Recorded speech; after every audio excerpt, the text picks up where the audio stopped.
The dirt road to Turner Ranch feels different today. I grip the steering wheel tighter than necessary as my tires kick up familiar dust clouds behind me. 6 years of driving this route every weekend, and I could navigate it blindfolded. Past the crooked mailbox with the faded Turner name. Around the bend, where wild sage grows thick along the fence line. Up the gentle slope where you first see the barn's red roof against the Idaho sky. But when I crest that final rise, my foot slams the brake. A massive industrial dumpster blocks the driveway. Green metal sides tower above my sedan, wide enough to swallow a small truck. The engine idles as I stare, confusion mixing with something sharper in my gut. I didn't order this. Movement catches my eye beyond the container. Ron. My uncle stands near the porch in his clean khakis and a polo shirt I've never seen him wear for ranch work, gesturing at 3 men in work gloves. They're carrying things from the house. Armloads of things. Moving with the efficient brutality of people paid by the hour. I kill the engine and my door swings open before I've formed a plan. Ron! My voice cracks across the yard. He turns, sees me, and his face does something I can't quite read. Not guilt. Maybe surprise that I showed up early. One of the workers heaves a cardboard box over the dumpster's edge and I hear the crash of breaking glass inside. My boots hit gravel and I'm running. The dumpster's rim reaches my shoulder. I have to grip the cold metal and pull myself up on my toes to see inside, and when I do, the breath leaves my lungs. Grandma Maggie's gardening journals. The leather ones she filled with her careful handwriting every spring for 40 years. They're scattered in the bottom like trash, spines broken, pages spread open in the mud that's pooled from yesterday's rain. A photo album lies face down, its plastic sleeves torn. I see the corner of a photograph, Maggie as a young woman standing in front of this same barn, but the image is pressed into dirt. The quilt. Oh God, the quilt. Cream and blue patchwork, the one Maggie and I spent 3 winters sewing together at her kitchen table. My stitches clumsy next to her perfect ones. She'd laughed and said the imperfect squares made it more honest. Now it's crumpled at the bottom like a rag someone used to wipe engine oil. Stop! The word rips out of me. Stop right now. The workers pause mid-stride, looking to Ron for direction. He's walking toward me, unhurried, and there's something in his expression that makes my hands curl into fists. Chloe. He says my name like a teacher addressing a child who's interrupted class. This is estate business. Estate business? I can't keep the shake out of my voice. You're throwing away her journals, her photos. Clutter. Ron stops a few feet away, close enough that I have to tilt my head back to meet his eyes. He's always been tall, always used it. The property has liability issues. Insurance won't cover the place in this condition. One of the workers emerges from the house with another box. Ron plucks something from the top before the man can toss it. A leather journal, smaller than the gardening ones. Maggie's recipe book, the one with her mother's handwriting in the margins. Ron holds it up between us. Makes sure I'm watching. Then he tosses it into the dumpster. The journal hits with a soft thud that I feel in my chest. You can't. My throat is closing. You have no right. I'm the executor, Chloe. The will was clear. He crosses his arms. And before you go getting emotional, you should know the locks have been changed. New deadbolts on all the doors. Professional grade. The property needs to be secured during the transition period. My eyes snap to the front door. Shiny brass hardware gleams where the old iron lock used to be. The lock Maggie gave me a key to 6 years ago, when she asked me to help maintain the place. When she was too weak to do it herself. Movement on the porch draws my attention. Elaine. Ron's wife stands with her arms crossed, her stance a mirror to his. She doesn't speak, just watches. The silent enforcer. The witness to my humiliation. Insurance requirements, Ron continues, his voice taking on that false authority he uses when he doesn't actually know what he's talking about. Professional assessment of the property value. You wouldn't understand the complexity involved. My body wants to move, wants to shove past him, climb into that dumpster, rescue every piece of Maggie from the mud. My hands are shaking, fists so tight my nails cut crescents into my palms. But my mother's voice echoes in my skull. Family is everything, Chloe. Respect your elders. Be the bigger person. Keep the peace. I've heard it my whole life. Internalized it until it became the steel bars of my own cage. So I stand there, shaking, unable to move forward or speak the words burning in my throat. Ron mistakes my paralysis for surrender. He turns back toward the house, dismissing me with the movement. "Don't make this hard on the family, Chloe," he calls over his shoulder. Elaine finally speaks from the porch, her voice carrying across the yard. "We're doing what's necessary." What's necessary? As if necessity justifies erasing someone. I should leave. Drive away before I do something I'll regret. But my feet won't move. Instead, I reach into the dumpster, stretching until my ribs press against the metal edge. My fingers close around one of the journals, pulling it free. The leather cover is damp, smeared with mud, but when I open it, Maggie's handwriting is still visible. May 1998. Planted the tomatoes early this year. Chloe helped dig the rows. Poe. I was 12 that summer. Ron watches from the porch as I walk back to my car, the rescued journal clutched against my chest.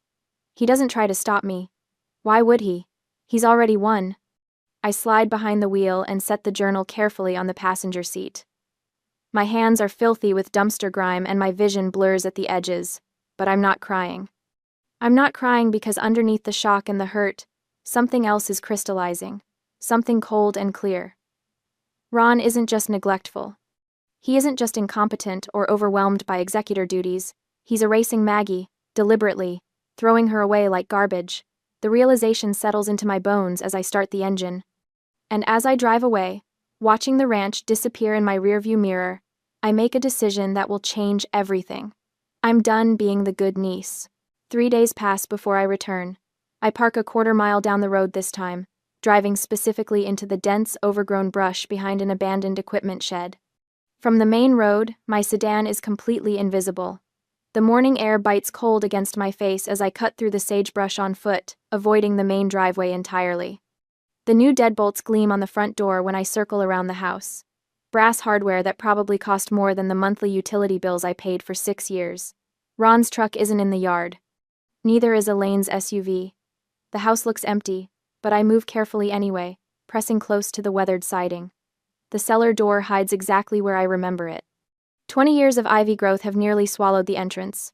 The wooden frame is half rotted, the kind of detail Ron would never bother inspecting. Too dirty, too beneath his attention. I push aside the thick vines, their leaves rustling loud in the silence, and there it is. The old iron lock Maggie never replaced. My spare key slides in like it was waiting. The lock clicks. The sound makes my heart jump even though I'm alone. I ease the door open, wincing at the creak of hinges that haven't moved in months. Darkness yawns below. I pull out my phone, thumbing on the flashlight, and descend stone steps slick with moisture. The cellar smells like earth and old wood, and something else. Abandonment. The beam from my phone cuts through the dark, catching cobwebs and dust motes. I cross the dirt floor to the interior stairs, each step deliberate, listening for any sound above. When I emerge into the kitchen, I stop breathing. Everything is wrong. The table where Maggie and I sewed that quilt sits shoved against the far wall, buried under cardboard boxes. The grandfather clock that stood in the hallway for 40 years is gone. Just a clean rectangle on the wallpaper where it used to be. The walls themselves look bare, stripped. Photos removed, their outlines visible in the faded paint. I move through the house like a ghost, cataloging the destruction. The living room furniture has been rearranged into careless clusters. Maggie's reading chair faces the wrong direction, away from the window where she always sat to catch afternoon light. The bookshelf holds nothing but a few water-damaged paperbacks, Ron probably deemed worthless. The study door is open. Papers cover every surface inside. I step over a collapsed stack of file folders and approach the desk. Ron's work. His handwriting scrawls across sticky notes plastered to the lamp, the wall, the desk calendar, reminders about appraisals and inspections and closing dates, the language of liquidation. My hands are steadier than they should be as I start searching. The top drawer yields nothing but pens and rubber bands. The second drawer sticks halfway, jammed with junk mail and unopened envelopes. I pull harder and it gives, contents spilling across the floor in a cascade of paper. That's when I see it. The survey map. It's wedged between 2 catalogs, one corner visible.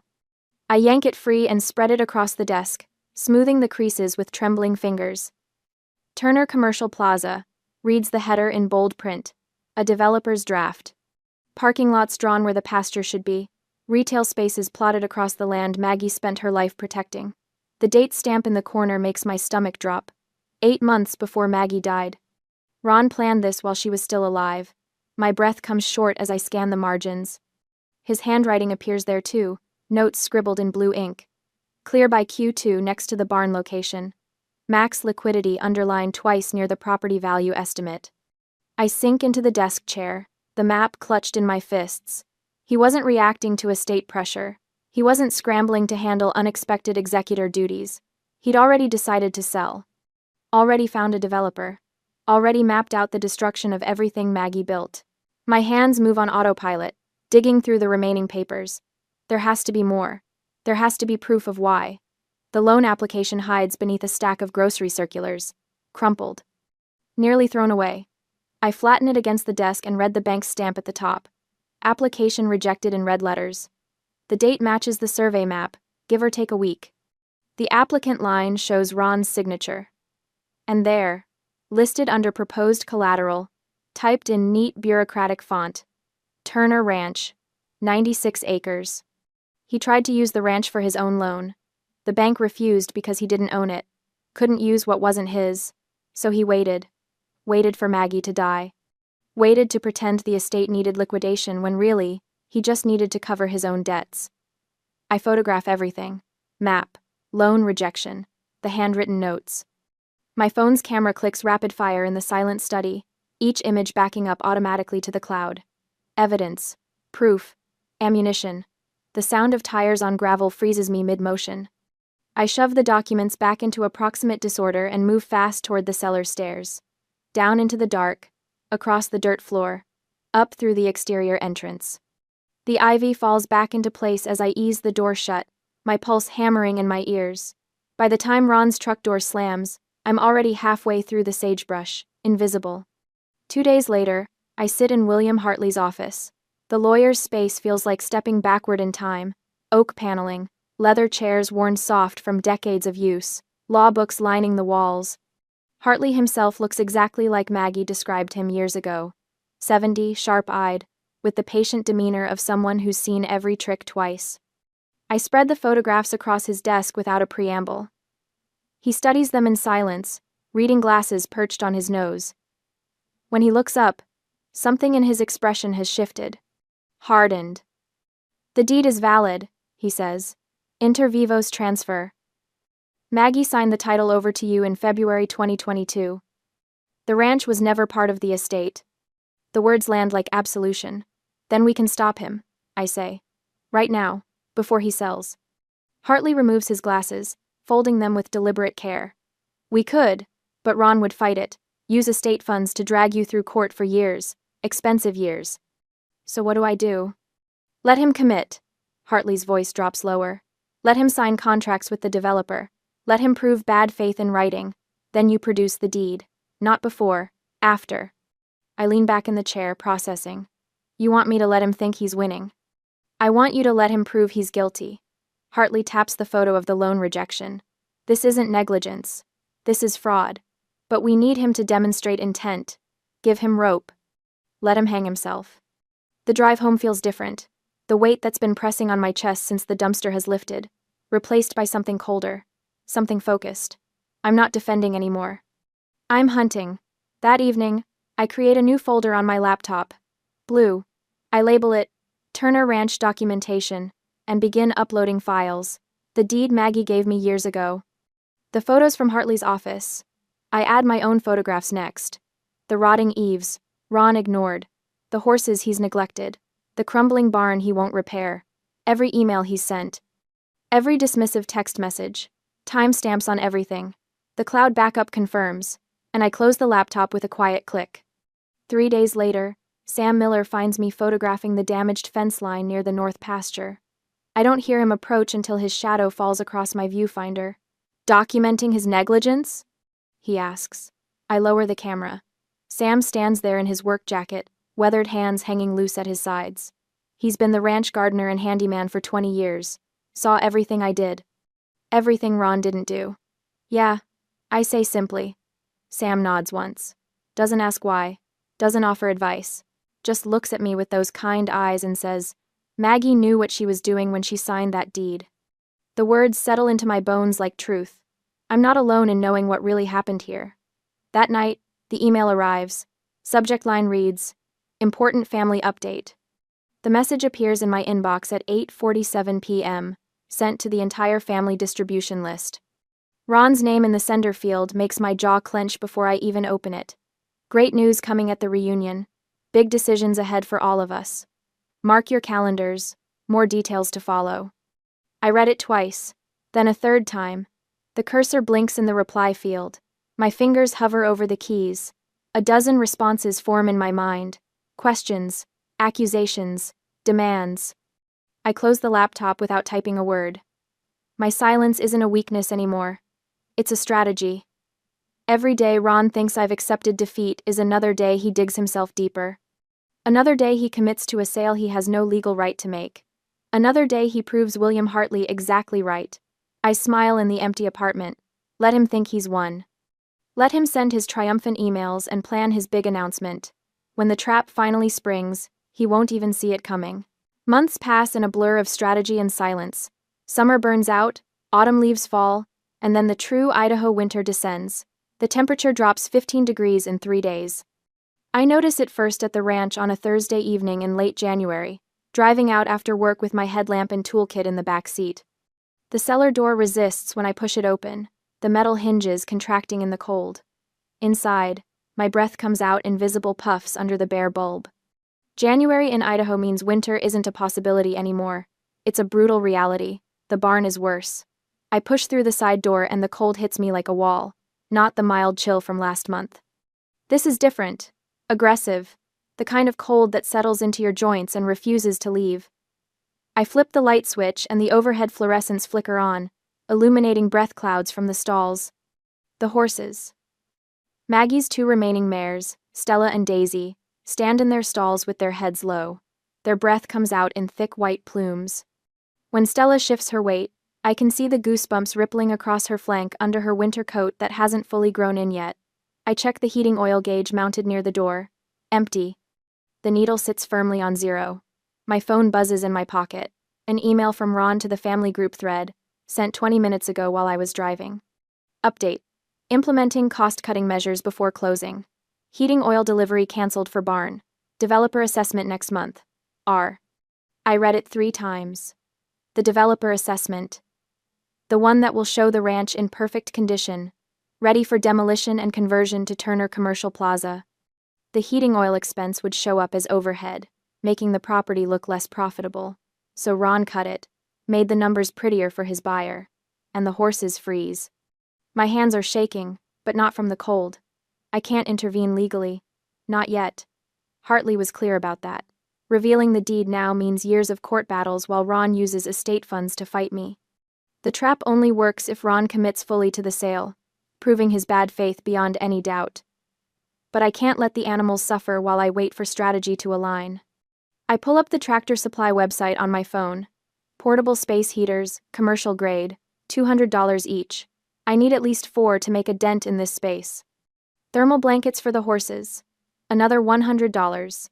Extra hay bales because they'll need more calories to stay warm. Another $200 for delivery tonight. $800 total. I work through the checkout process, entering my debit card information with numb fingers. The confirmation email arrives with a delivery window. Tonight between 8 and 10. That gives me 2 hours.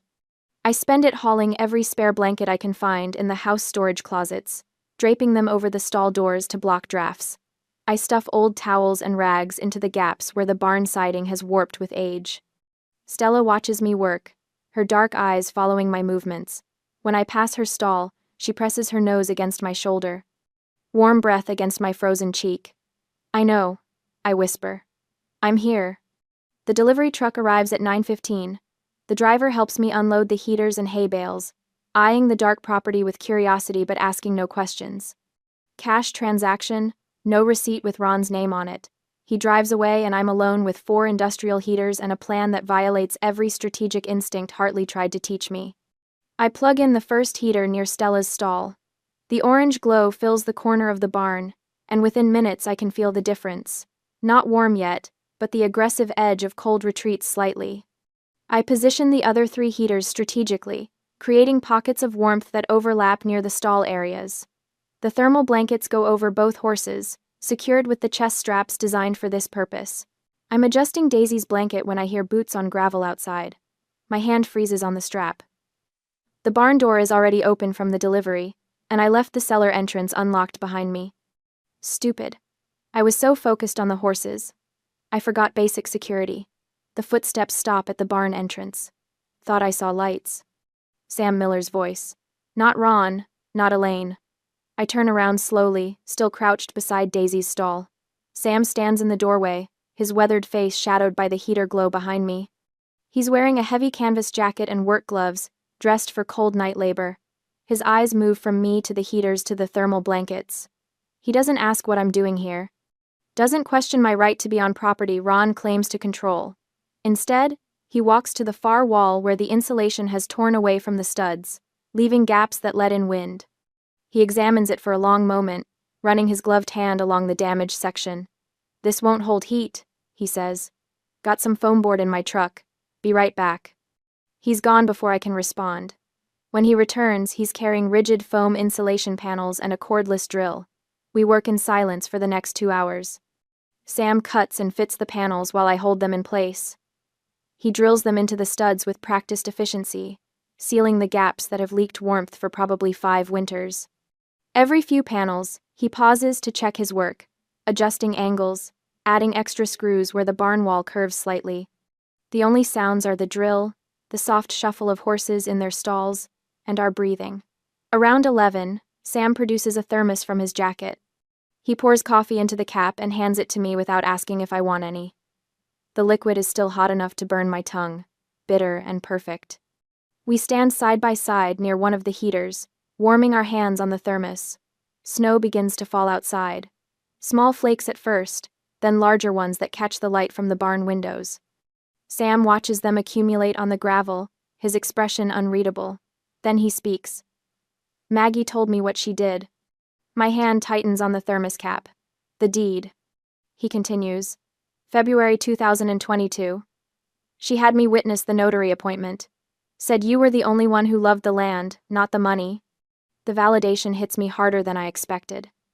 My throat closes and I have to look away, focusing on the falling snow until I can trust my voice. Ron doesn't know. I manage. Ron's an idiot. Sam takes the thermos cap back, pours himself coffee. I wanted to tell you sooner, Chloe, but Maggie made me swear on her Bible. Said you had to find your own fight first. Said if I handed it to you, it wouldn't mean as much. He pauses, watching the snow fall. Maggie knew that too. Why she chose you. We finish the coffee in silence. When Sam finally leaves around midnight, he pauses at the barn door. You need anything else? I'm 10 minutes down the road. He pulls a card from his pocket, sets it on the workbench. His cell number, written in permanent marker, day or night. The door closes behind him, and I'm alone with the horses and the heaters and the truth that's been building since the dumpster. Maggie saw me, chose me, trusted me. I'm not crazy. I'm not selfish. I'm not the problem Ron has spent months telling the family I am. My phone buzzes. Another text from Ron, sent to just me this time. Why so quiet, Chloe? Finally accepting reality? I read it twice. Then I set the phone face down on the workbench without responding. For 6 years I answered every question, explained every decision, justified every hour I spent here. Seeking approval that never came, permission I never needed. My silence used to mean submission. Now it means something else entirely. I check the heaters one more time before I leave, adjusting the settings to maintain steady warmth through the night. The horses are already drowsy in their thermal blankets, the barn temperature hovering at a survivable 50 degrees. Over the next week, Ron's texts multiply. Developer coming next month. Time to be realistic. Family unity requires compromise, Chloe. Your silence is noted. I save every message, screenshot them with timestamps, upload them to the cloud drive where I keep the survey map and the loan application. Each text is more aggressive than the last, Ron's frustration bleeding through the professionally worded threats. The blue folder grows thicker. On Tuesday, a certified mail notice appears in my apartment mailbox. I sign for the package on Wednesday morning before work. The envelope is heavy, cream-colored, and official-looking. I open it in my car before starting the engine. Turner family reunion. Mandatory attendance. The date is mid-February. Location: Turner Ranch. Agenda: final decisions regarding estate liquidation. Ron's personal note is paper-clipped to the formal invitation, his handwriting aggressive and cramped. Time to make this official, Chloe. The developer needs an answer. My hands don't shake when I slide the invitation into the blue folder, filing it behind the deed and the survey map and the months of documented evidence. The clock has run out. The trap is ready. On the reunion day, the ranch house hasn't held this many people since Grandma Maggie's funeral. 35 relatives fill the rooms, their voices bouncing off walls that used to absorb only silence and my solitary footsteps. I stand near the kitchen doorway, watching cousins I haven't seen in years pile plates with catered food that must have cost a fortune. Estate funds, probably. Ron's idea of magnanimity. White tablecloths cover every surface, crisp and formal. Nothing about this feels like the ranch I know. Ron moves through the crowd in a suit. Actual wool, tailored. The kind he'd mock other men for wearing to anything less than a wedding. He's playing a role today, shaking hands, touching shoulders. The benevolent patriarch distributing wisdom and difficult decisions. Elaine works the perimeter. I track her movement from aunt to cousin to uncle, her hand landing on forearms, her voice low and sympathetic. Planting seeds. Watering the narrative she and Ron have cultivated for months. Such a stubborn girl. The whisper comes from somewhere behind me. Doesn't understand the financial reality. Maggie would want what's best for everyone, not just Chloe's sentimental notions. I press my spine against the doorframe. The canvas bag hangs from my shoulder, its weight familiar. The blue folder inside feels heavier than paper should. Ron claps his hands twice, sharp cracks that silence the room. Family, if we could all gather in the dining area. His voice carries the false warmth of a car salesman. I have a presentation that will clarify our situation. People shuffle, holding plates and wine glasses. Ron has set up his laptop on the sideboard, cable snaking to the flat-screen TV mounted above the fireplace. The screen glows blue, waiting. I take a seat at the far end of the main table, the chair Maggie used to occupy. No one protests. The first slide appears.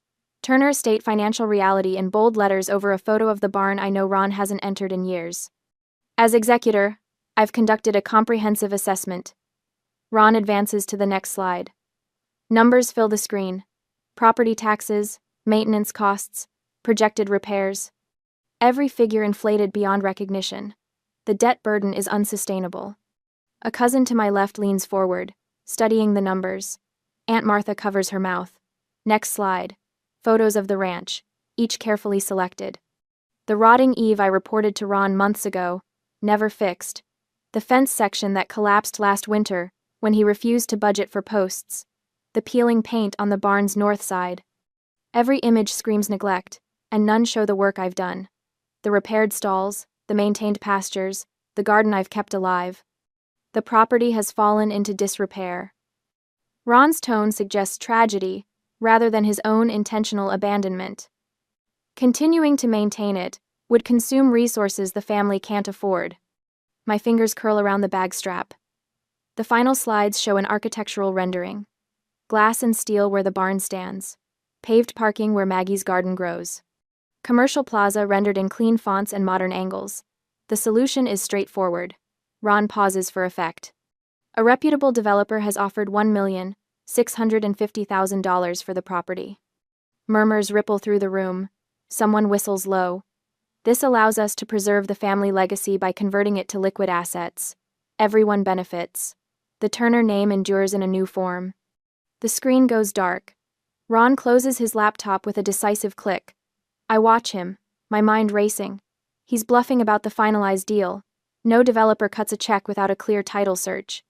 Unless this consensus document isn't just a formality, it's a power of attorney. He needs us to sign away our rights so he can leverage the estate to get the deposit he desperately needs to cover his own debts. Which brings me to the final matter. He produces a clipboard from behind the sideboard. Paper attached, official looking. A heavy silver pen rests on top, the kind that costs more than it should. I've prepared a family consensus document. Simple formality. Everyone here has already reviewed and agreed. He walks the length of the table. His steps are measured, confident. The clipboard lands directly in front of me with a soft thud. All 34 other people turn their heads. The document is dense with legal language.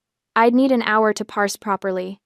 Signatures fill the bottom 2/3. Names I recognize: Uncle Jim, Aunt Martha, cousins I played with as a child. All in agreement. One line remains blank. Mine. We just need your blessing, Chloe. Ron's voice is gentle now, almost paternal. Then we can move forward as a united family. Elaine appears on my shoulder. Her hand settles there, warm and heavy. Do the right thing, honey. Pressure builds in the silence. 34 pairs of eyes, some sympathetic, some impatient, some already counting their share of $1,650,000. Ron has turned away from me, angling toward the corner where a man in an expensive suit stands apart from the family, the developer's representative. Ron gives him a subtle nod, the gesture of someone already celebrating. I reach for the pen. My hand shakes as I lift it. The tremor is visible, humiliating. I look small, holding this pen. Isolated at the end of this long table, surrounded by family who have already decided. The room exhales. Shoulders relax. Elaine's grip loosens slightly. I hold the pen over the signature line. The blank space where my name should go. My hand hovers there, shaking, and I close my eyes. Breathe. Maggie's face surfaces in the darkness. Her hands covered in garden soil, laughing as I struggled with crooked fence posts. Her voice, when she handed me the key 6 years ago. You're the only one who sees it, Chloe. The only one who understands what this place means. February 2022. The lawyer's office. Her signature next to mine on different paper. I open my eyes. The pen cap clicks closed between my fingers. The sound cuts through the silence like a blade. I set the pen down. Still capped. Untouched to paper. Before I sign, Ron. My voice is quiet, but it carries. The academic advisor voice I use when a student has falsified their transcripts. Professional. Measured. I have one procedural question. Ron's expression flickers. The confident smirk wavers at the edges. Procedural? He forces a laugh. Chloe, this isn't complicated. Did you personally pull the deed from the county recorder's office? The room's energy shifts, confusion replacing expectation. People glance at each other, uncertain what this means. Ron waves a dismissive hand. Why would I need to check what I already control? The will was explicit. I'm the executor. This is my authority.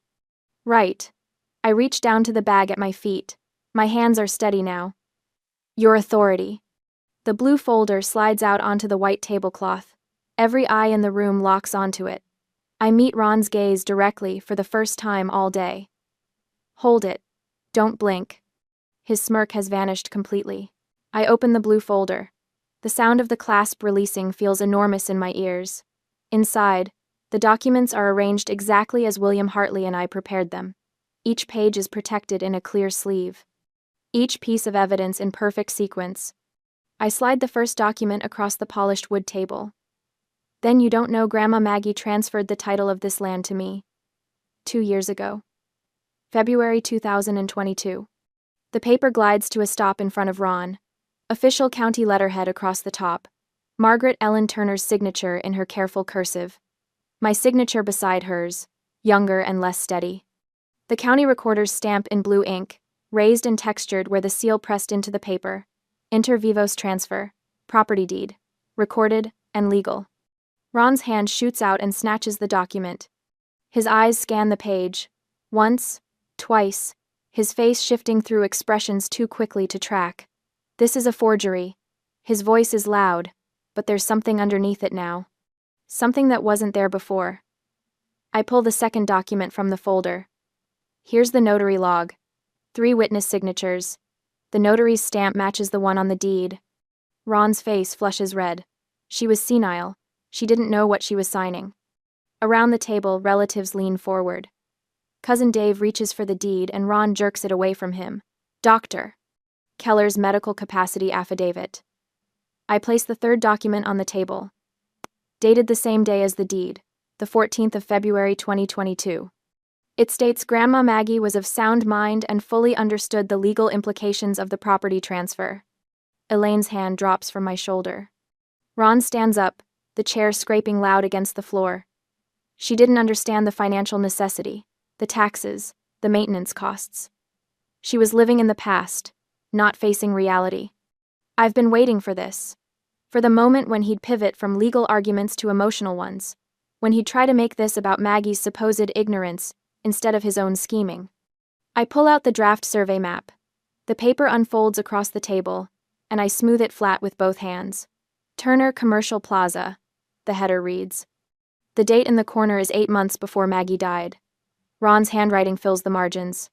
Clear by Q2. Max liquidity. The silence in the room changes texture, becomes something thicker. And you didn't do this for the family. My voice is steady. I've practiced this moment in my head 100 times, but now that it's happening, the words come easily, naturally. You did it, because the bank rejected your personal loan. The final document, the crumpled loan application I found buried in his messy study, smoothed out and photocopied. Ron's signature at the bottom.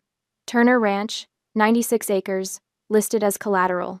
The red denied stamp across the top. I watch understanding spread through the room like spilled water. Aunt Martha's hand rises to cover her mouth. Uncle Jim pushes his chair back, the legs squealing. Ron tried to use the ranch as collateral. The bank rejected him because he didn't hold the title. He couldn't leverage property that wasn't his. You weren't saving the estate. I keep my eyes on Ron's face. You were trying to get us to sign a power of attorney so you could secure a deposit.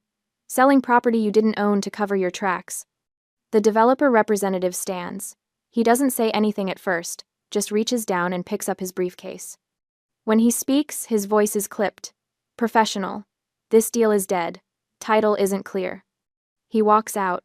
His footsteps echo down the hallway, and then the front door closes with a final, decisive click. Cousins reach for the documents, passing them hand to hand, reading the dates, the signatures, the evidence of Ron's planning while Maggie was still alive. Ronald. Aunt Martha's voice shakes. You lied to all of us. Uncle Jim is on his feet now. You said Chloe was being selfish. You said she abandoned Maggie. She did abandon her. Elaine's voice cracks across the room. This is a betrayal of family trust. I stand. Not quickly, not dramatically. I simply rise from my chair, and the room falls silent. The truth is spreading. I can see it in their faces. 6 years of weekend drives. 6 years of fence repairs and veterinary bills and sitting beside Maggie's bed, while Ron planned commercial plazas and loan applications. This is private property. The words feel strange in my mouth. Foreign. I've never said anything like this before, never drawn a line this sharp. You have 1 hour to vacate. No apology in my voice, no softness, no attempt to cushion the blow or make it easier for anyone, just the boundary, clear and immovable. Ron opens his mouth, but nothing comes out. The authority he wore like armor has cracked, and underneath there's just a man who gambled on a property he never owned. Elaine grabs her purse from the side table.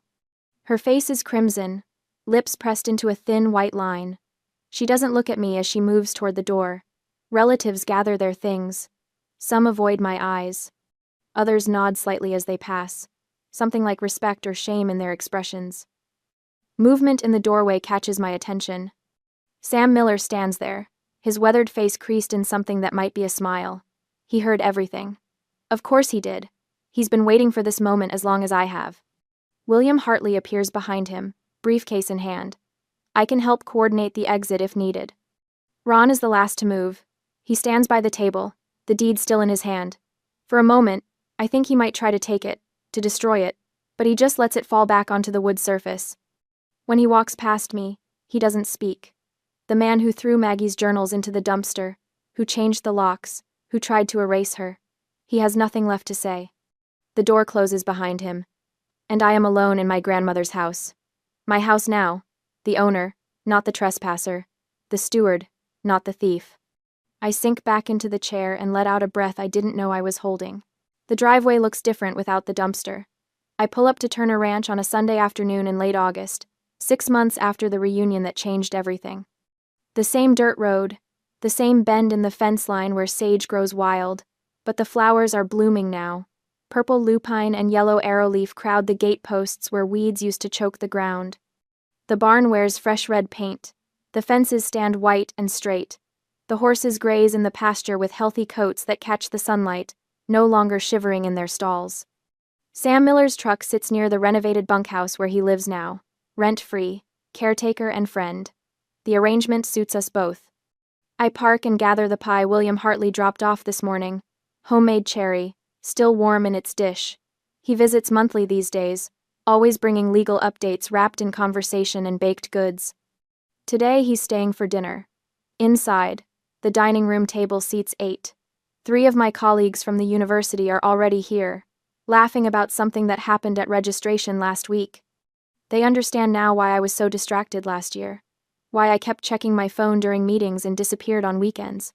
Sam sits at the head of the table with me, an honored guest in the home he helped save. He's telling a story about the garden's tomato harvest, his weathered hands gesturing as he describes the vines heavy with fruit. Maggie would have been proud, he says, and the words settle warm in my chest. William arrives as we're setting out plates. He places the pie on the counter and shakes hands with everyone, his sharp eyes taking in the renovated kitchen with approval. The oppressive silence that used to fill this house has been replaced by something lighter. Laughter, the clink of silverware, normal sounds that feel revolutionary. Over dinner, conversation drifts to the legal resolution. One of my colleagues asks about Ron, and I realize I haven't thought about him in weeks. The court appointed a neutral administrator for the remaining cash assets. William explains, helping himself to roasted potatoes. Once the fraud evidence surfaced, Ron was removed as executor entirely. Some relatives took his side, I add, passing the salad bowl. We haven't spoken since the reunion. My colleague Sarah winces. That must be hard. I consider this. 6 months ago, the thought would have crushed me. Family is everything. Keep the peace. Be the bigger person. I didn't lose family, I say now, and I mean it. I lost people who enabled theft. The weight I carried for so long is gone. These people around my table, they're built on honesty, not an obligation, not blind loyalty to blood ties that meant nothing when I needed help. After dinner, I walk the fence line alone as the sun drops toward the horizon, the same walk I took for 6 years when this place wasn't officially mine. When I fixed posts and paid utility bills and sat with dying Maggie while Ron stayed away. But everything feels different now. My boots follow the path I wore into the grass. I'm not the helper anymore, sneaking onto property that belonged to someone else. I'm the owner, the steward, the one Maggie chose. Her wisdom proved true in the end. I stop at the gate where Ron locked me out before, where I stood trembling with rage, unable to physically confront him because my conditioning wouldn't allow it. A new lock gleams in the evening light. My key, my choice. Inside the house, visible through the window, the journal I rescued from the dumpster sits in a glass case. Maggie's handwriting is preserved. Her memory is honored, not erased. The sunset paints the sky in shades of orange and purple, colors so vivid they seem unreal. 96 acres stretch before me, land I saved by loving it when no one else would, by showing up every weekend for 6 years, by choosing labor over entitlement. I pull the gate closed and turn the key. The lock clicks with satisfying finality, not keeping people out, keeping peace in. I stand there a moment longer, breathing the cooling air, watching shadows lengthen across the property. Somewhere in the pasture, a horse snorts. The barn door creaks on its hinges, small sounds that belong to me now. Grandma knew. She always knew. I pocket the key and walk back toward the house, where light spills warm from the windows and my friends are probably arguing over who does dishes. Real family. The kind you build yourself. The kind that stays.